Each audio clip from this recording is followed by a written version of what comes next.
ওকে, সামনে কুরবানি ঈদ, আপনাদের গরু দিয়ে একটু রাজনৈতিক ব্যাখ্যা শেখাই। প্রথমত মনে করেন আপনার কাছে দুইটা গরু আছে, সেখান থেকে একটা গরু আপনার বন্ধুকে সরকার দিয়ে দিচ্ছে, তাহলে সেটা হয়ে যাবে সমাজতন্ত্র বা সোশ্যালিজম। তারপর ধরেন সেকেন্ড কেসে ধরেন আপনার ওই দুটা গরু থেকে দুটাই সরকার নিয়ে নিছে, নিয়ে নেওয়ার পরে সেখান থেকে প্রতিদিন আপনার ওই গরুরই 2 কাপ দুধ আপনাকে দিল, সেটা হয়ে যাবে কি কমিউনিজম।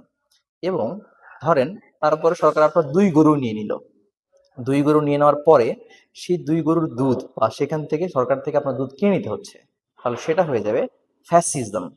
এবং ধরেন অন্য কোনো দেশ এসে আমাদের থেকে বা আপনার থেকে আপনার গরুটা নিয়ে নিল, নিয়ে নেওয়ার পরে সেই গরু থেকে আপনার গরুর দুধের উপর ট্যাক্স বসাই দিল, সেটা হয়ে যাবে ইম্পেরিয়ালিজম বা সমাজ সমাজতন্ত্রবাদ বা যেটাকে বলি আর কি। এরপরে লাস্ট বাকি হলো ক্যাপিটালিজম। ক্যাপিটালিজমে যেটা হয়, আপনার গরু আপনি যেখানে ইচ্ছা, যে দামে ইচ্ছা, যত দামে ইচ্ছা বিক্রি করতে পারেন। এবং সরকার যেটা করে, সরকার এই যে কাউ কর্পোরেশন বা যে গরু প্রোভাইডার কোম্পানিগুলো আছে, বড় বড় কোম্পানিগুলো আছে, সেখান থেকে তার নির্বাচনী টাকা পয়সা নিয়ে ওইসব কোম্পানিকে এত বড় ফ্যাসিলিটি দেওয়া শুরু করবে, যেখানে ছোট উদ্যোক্তারা, ছোট গরুর ব্যবসায়ীরা সেখানে বড় হতে পারবে না। This is call capitalism. এছাড়াও ইসলামিক অনেক কিছু আছে, যেমন খলিফাতন্ত্র আছে, এইসব আছে। এসব নিয়ে আমরা পরবর্তীতে হয়তো কথা বলবো অন্য কোনো দিন। ভালো থাকেন, সালাম আলাইকুম।